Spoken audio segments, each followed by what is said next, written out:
So, ayan guys, kakatapos lang namin magsimba sa Novena Church. So, nakita yun naman sa loob yung gaano kaganda ang Novena Church. So, dyan kami palagi guys nagsisimba sa Novena Church. So, shout out sa mga OFW dyan na hindi pa nakapunta.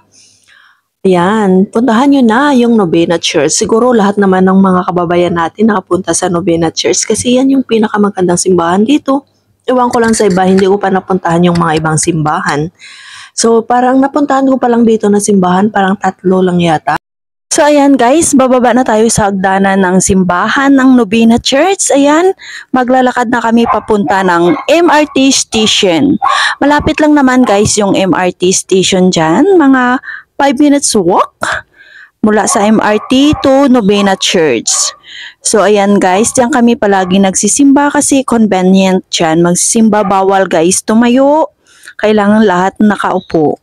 Lahat guys, discipline talaga yung mga tao dyan kapag nasa loob tayo ng simbahan. Walang pwedeng nakatayo, lahat nakaupo talaga guys. So, ayan, hindi kaiba kagaya sa atin sa Pilipinas na crowded.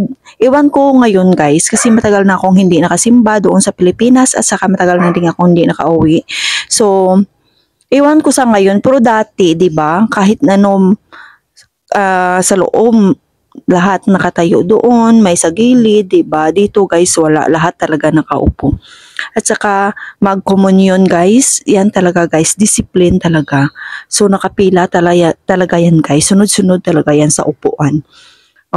First come na mula sa dulo hanggang sa una, hindi mula sa una hanggang sa dulo, hindi.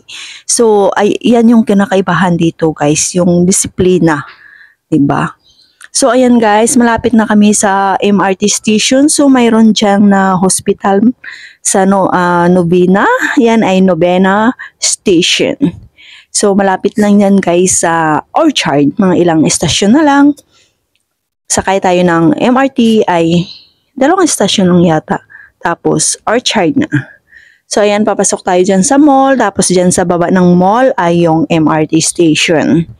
So, ayan guys, nakita yun na yung Novena Church. So, baka sa susunod na ating mga video ay makagala ulit tayo. So, supportahan nyo naman si G Pachikoy sa kanyang vlog for today's video. And dyan ay guys ay sa Novena Church. So, ayan guys, thank you so much sa inyong lahat sa walang sawang sumusuporta kay G Pachikoy. Ayan, yan yung sa loob ng mall guys. Ayan, bababa na kami sa MRT station. So, ayan. Malapit na. Mag-tap tayo. Baka wala laman yung card. Hindi tayo makapasok. Ayan na. Nag-tap na ako. May laman pa. Kaya nakapasok. So, ayan guys. Thank you so much sa inyong lahat. Sa walang sawang sumusuporta kay G Pachikoy. Sa mga bago pa lang, please click subscribe and notification bell para updated kayo sa mga bagong upload ko na videos. Thank you so much guys sa walang sawang panonood ng aking video. Thank you so much. Mag-ingat kayong lahat. God bless us all. Thank you everyone.